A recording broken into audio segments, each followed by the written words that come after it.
Olá, gente boa! Bem-vindos e bem-vindas a todos e todas aqui no nosso encontro no Conexões Ribeirão.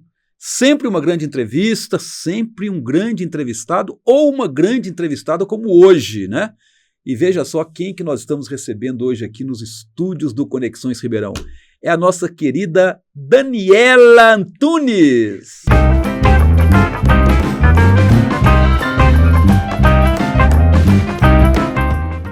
Muito obrigada por esse papo, por pois essa é, e vai ser um chance. papo daqueles, né, excelentes, né? Pois é, o duro vai ser parar de falar, né? Oh, pois é. Ô Dani, mas é realmente muita coisa pra gente falar, né? Muita coisa para conversar. Mas a gente queria saber, para quem nos acompanha aqui no Conexões, né? Afinal de contas, quem que é Daniela Antunes? Eu sou jornalista, né? Eu sou ribeirão-pretana. Com 9 anos de idade, minha família mudou para Santa Rosa de Viterbo. E mas tá aqui pertinho mesmo, tudo tá aqui perto. Então eu falo que Santa Rosa parece uma Macondo, né? Assim, do Gabriel Garcia Marques, né? E aí, porque tudo acontece lá. E parece que tem um lugarejo que ninguém conhece, tem uns personagens que são interessantes e tal. E eu cresci lá. E tive aula com o Lages, assim como 465 milhões de Meu pessoas. Deus do céu! Tá me denunciando pois aqui. E me formei aqui, trabalhei na imprensa um pouco, depois fui trabalhar com assessoria de imprensa, que é a minha atividade até hoje, né? E mais recentemente, em 2020, plena pandemia, comecei a fazer podcasts. Então, eu faço um monte de coisas. Vamos detalhar isso aí. Vamos. Né? Você foi aluna no COC, então? Fui aluna no COC. Nos anos 90? 80. Entrei em 89, eu acho, 88. Por aí, 87, 88, por aí. Que eu comecei a faculdade em 91, acho. Você fez jornalismo na UNAERP? Jornalismo na UNAERP. E fui aluna do COC, daqui de Ribeirão Preto. Fui aluna do Teófilo Siqueira, em Santa Rosa de Viterbo. Ah, tá vendo?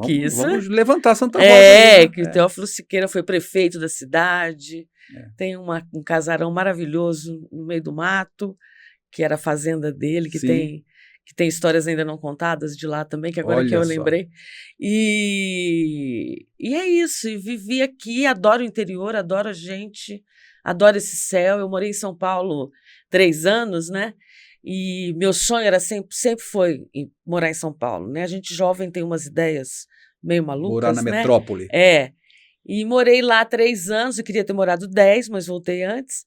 Morei 3 anos lá, quando eu vinha para cá, eu falava, gente, não sei, essa cidade tem um cheiro, tem um céu, tem uma coisa que não tem em outro lugar. Né? E eu gosto. Tem um visgo. Tem. Não sei o que tem. Eu adoro aqui. Eu adoro. Ô Dani, mas assim, fala um pouquinho aí da sua época de faculdade, né? Que você estava ali fazendo jornalismo ainda, dos primeiros anos após a sua formação universitária. Você acha que, comparando, né? O que a gente está vivendo hoje em termos de comunicação, jornalismo, muito diferente daquela época?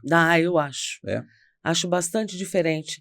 Eu não gosto de falar que é melhor ou é pior. Porque eu acho que a gente tem daquela época uma nostalgia, né? Muito grande. Sim. Então, por exemplo, eu comecei a trabalhar com máquina de escrever. Gente. Ah, você ainda pegou máquina de escrever. Olha só. Eu eu liguei o computador. As pautas eram feitas em máquina de escrever. As reportagens eram feitas em máquinas de escrever e a gente contava o tamanho da reportagem por laudas. Por laudas. Que era um papel. Essa palavrinha até saiu de uso agora. Ninguém fala em lauda mais. Aí fala por toques, não sei o que, tantos toques por linha. Não, agora é caracteres inteiro. A gente nem sabe mais qual é a medida da lauda, né? Eu não sei. Fazia pestap com o Coriolano, que foi meu professor de... E eu amava fazer pestap, eu amo fazer esse negócio. Acho que eu gosto também de fazer coisa manual e tal. Eu adorava fazer pestap. Então, eu sou muito da época offline, né? Eu sou criada nessa época. E a primeira vez que eu liguei o computador, é uma história interessante essa. Eu fui ser estagiária na Revide. Cheguei lá, o Zé Rubens da Silva, lembra do Rubinho? Demais da conta. E o Murilo falou assim, ensina essa menina a ligar o computador. Aí o Murilo Pinheiro, que da Revide até hoje. Ensina essa menina a ligar o computador. Foi me ensinar, era uma telinha assim quadrada. Verde. Ainda era verde. Não era nem preta ainda. Não, o Word era no DOS. No DOS. No DOS. Que, não sei se precisa explicar o que é o DOS, mas é uma coisa assim, é a pré-história, é a pedra lascada do computador. E aí eu liguei e ficou aquele negocinho piscando na tela, que era o cursor, né? E eu comecei a escrever, e eu falava, Rubinho, e como é que muda de página? Porque a gente tinha que arrancar a página. E eu não entendia que era uma coisa que era linear, né? Ô Dani, eu lembro, né, desses computadores assim, pré-históricos ainda, na época da minha pesquisa de mestrado, porque eu tinha que fazer aquelas tabelas, aquela pesquisa quantitativa, né? E era tudo também no DOS. Né? Então eu lembro bem dessa época, aí usando para uma outra questão que era a pesquisa científica, né? Mas eu acho que isso é uma coisa que a gente conta, fica uma brincadeira, né? Essa questão da nostalgia, de quando a gente ter vivido uma época, e eu não estou falando que isso não faz 100 anos, né? Nossa, isso aí, gente, 20 e poucos anos. Foi 25, anteontem. Muito perto da gente ainda. Muito perto ainda. E eu acho que essa avalanche da tecnologia que aconteceu nos últimos 30 anos... Avalanche, você definiu bem. É muito rápido demais. Tudo muito rápido. Hoje em dia estão falando de IA, de inteligência artificial, de uma forma que a gente precisa ficar acompanhando o tempo todo, afinal ainda estamos ativos no mercado, não estou aposentada, graças a Deus. Acho que não vou aposentar também, porque eu gosto muito de fazer o que eu faço. E a gente precisa acompanhar, a gente precisa compreender que movimento que é esse. Então eu não gosto de dizer que é pior ou é melhor hoje. Eu acho que é diferente. Era outro contexto. Acho que o jornalismo era outro, acho que a forma de consumir comunicação era diferente, a forma de fazer comunicação era diferente. Hoje a gente tem ainda uma relevância muito grande dos jornalões, por exemplo, mas também a gente tem uma relevância muito grande de uma imprensa que não está que não é não é Estadão, Folha e tal, mas que é uma imprensa alternativa, entre aspas, porque eu nem acho que é tão alternativa assim, como Intercept, Agência Pública, 247, tem como é que chama lá? Carta Capital. Mas a Carta Capital ainda é também do século passado. Só passou para o digital. Mas... Exatamente. Então, acho que a gente ainda tem essas oportunidades e essa relevância. Tem uma revista feminista chamada Asmina, que ela é eletrônica, faz um trabalho incrível, sim, de cobertura de temas de gênero mesmo. E tem muita gente boa fazendo muita coisa boa de uma forma diferente. Ô Dani, agora você durante muito tempo foi uma profissional da imprensa, na área de comunicação, trabalhando para órgãos da imprensa, jornais, da revista, etc. E você evoluiu para um trabalho mais autoral, vamos dizer assim, né? Se a gente pode dizer, uma coisa mais sua, né? Sim. Uma produção própria. Como é que foi essa transição? Foi uma coisa bem pensada, bem planejada? Teve um momento decisivo que você não, vou largar isso aqui e vou partir para outra. Como é que foi isso? É que eu não larguei nada, né? Eu nunca larguei, né? Na verdade, na assessoria de imprensa, eu mudei de foco de objeto, de cliente. Que eu trabalhei um tempo com política, eu trabalhei 9 anos e meio com política. Assessoria política mesmo, isso, parlamentar. Parlamentar, mas já faz 20 que não estou nisso, entendeu? Então já estou há mais tempo da minha carreira fazendo outra coisa. E eu mudei porque eu pensei, na época eu tinha 30 e poucos anos, falei, olha, ou eu mudo agora e faço uma mudança agora, ou eu vou continuar, porque a gente sabe como é que funciona o mercado. Então eu falei, eu vou mudar agora. E aí eu mudei, voltei para Ribeirão Preto e me associei à Blanche na Texto. E a gente está junto até hoje, esse ano faz 18 anos que a gente é sócia. Eu estou falando da Blanche Amâncio Silva, que é minha amiga, minha sócia. E grande amiga nossa também, né? Nossa, Blanche. E da nossa empresa, que é a Texto e Companhia Comunicação, onde a gente faz assessoria de imprensa, campanhas educativas, revistas, jornais, enfim. A gente produz comunicação. Então, quer dizer, eu estou há muito mais tempo trabalhando para a iniciativa privada como assessoria de imprensa do que trabalhando com política, que é o que tem muita gente que marcou um período legal aí na sua carreira. Que eu gostei muito, fui muito feliz, trabalhei com pessoas muito bacanas, que gosto muito delas, mas é isso, não trabalho mais. E eu acho que aí a questão autoral vem mesmo com o podcast, que eu acho que o podcast sim, aí sim, um trabalho autoral e cultural, de produção de conteúdo, de contar histórias, aí é diferente. Aí eu queria falar um pouquinho mais com você, né? Porque a gente já andou aí, ultimamente, né? Numas tretas aí de podcast, de pré-produção, vamos dizer assim, né? Pesquisa, né? Não, mas a gente ainda vai fazer, hein? Sim, você não perde, não. Pode deixar. Eu não esqueço. Mas agora, recentemente, nós estivemos junto lá no sítio São Benedito, na Colônia Preta, lá de Serra, e você estava ali levantando umas informações, fazendo umas entrevistas. A gente que já tinha ido lá antes, né? Alguns meses antes, né? Esse trabalho de podcast é alguma coisa assim que você acha que revolucionou, de certa forma, a comunicação? Ou você acha que não, que é mais uma ferramenta apenas de transmitir informação? Como é que você analisa o papel do podcast hoje, nesse momento que a gente está vivendo? Eu acho que é uma forma de difusão de informação, porque existem vários modelos de podcast. Isso que a gente está fazendo aqui chamam de podcast, né? Na minha concepção, é videocast, é outro tipo de conteúdo, a gente já debateu esse assunto fortemente. Porque podcast é uma mídia em áudio. E distribuído exclusivamente em áudio. Exclusivamente em áudio. Distribuído por RSS, que é uma linguagem lá de internet. Enfim, não cabe muito aqui.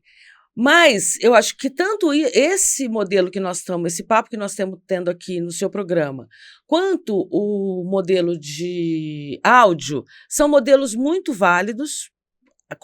Conceitualmente o nome é outro, mas são modelos muito válidos e também de democratização de acesso à produção do conteúdo, porque nós estamos num estúdio muito bacana aqui, tem um técnico ali, tem câmeras, né, filmando a gente, tem bons microfones, tá ótimo, nós temos um cenário, certo? Um produtor, um diretor, o Saque está ali do lado, então nós estamos aqui com uma estrutura muito bacana. É possível fazer isso sem ter tudo isso aqui, você entende? É possível começar a fazer sem ter essa baita dessa excelente estrutura. A questão é você começar a fazer. Tem o Thiago Rogério, que é um podcaster incrível, ele inclusive fica a dica, ele lançou, o EAD do Sesc lançou um curso do Thiago Rogério sobre podcast, sobre como fazer podcast. São 6 aulas. Eu faço podcast desde 2020 e eu assisti as 6 aulas que eu falei, não, ele vai ter alguma coisa para me falar de diferente. E realmente tinha, porque a gente aprende o tempo todo, né? E aí ele fala exatamente isso que eu estou te falando. Ele fala, olha, se você quer fazer um podcast, a primeira coisa que você tem que fazer é começar. E eu falo isso muito para as pessoas, falo, olha, a gente tem que fazer, tem que começar e tem que ser parceiro dos outros que estão produzindo conteúdo também. Porque a gente leva pessoas para ouvir o nosso conteúdo quando a gente fala do nosso conteúdo no conteúdo das outras pessoas. Porque ouvinte de podcast ouve podcast. Então, a gente fazer esse fortalecimento, sabe, do meio, é muito importante e tem muita gente para a gente conquistar. Ô Dani, mas falando mais um pouquinho aí sobre o Escuta Aqui, né? Tem algum podcast assim mais relevante que você acha que foi alguma coisa assim surpreendente, que você não esperava que tivesse tanta repercussão e acabou tendo, ou que você teve uma grande surpresa? Como é que foi isso, hein? Tem alguma coisa para destacar aí? Tenho. Acho que o primeiro que eu fiz é um episódio que eu gosto muito, porque conta a história da minha família. Olha só. Eu fiz esse episódio, chama A Banda e as Nossas Vidas, porque o meu irmão, que é músico, falou para mim, tá tendo um edital do Itaú Cultural, não sei o que, você tem que fazer. E eu estava em casa, plena pandemia, não sei o que. Eu fiz esse episódio em menos de 48 horas. Entrevistei 6 pessoas. O meu canal é narrativo, então eu tenho que fazer a entrevista, o roteiro, cortar, decupar, editar, colocar música, não sei o que, e publicar. Eu não tinha nunca nem publicado nada, entendeu? Eu não sabia. Foi na raça Foi mesmo. raça. E aí eu fiz, né? A qualidade de áudio dele, hoje eu ouço, eu falo assim, gente, que coisa horrorosa, como que eu tive coragem de fazer um negócio desse? Mas eu tive coragem, eu não vou tirar ele de lá. É aquilo que você falou antes, tem que começar. Tem que começar, e eu comecei, entendeu? E eu inscrevi esse programa num edital do Itaú Cultural, era um edital de emergência, porque o pessoal da cultura estava precisando fazer grana e tal, e eu fui uma das contempladas com o edital.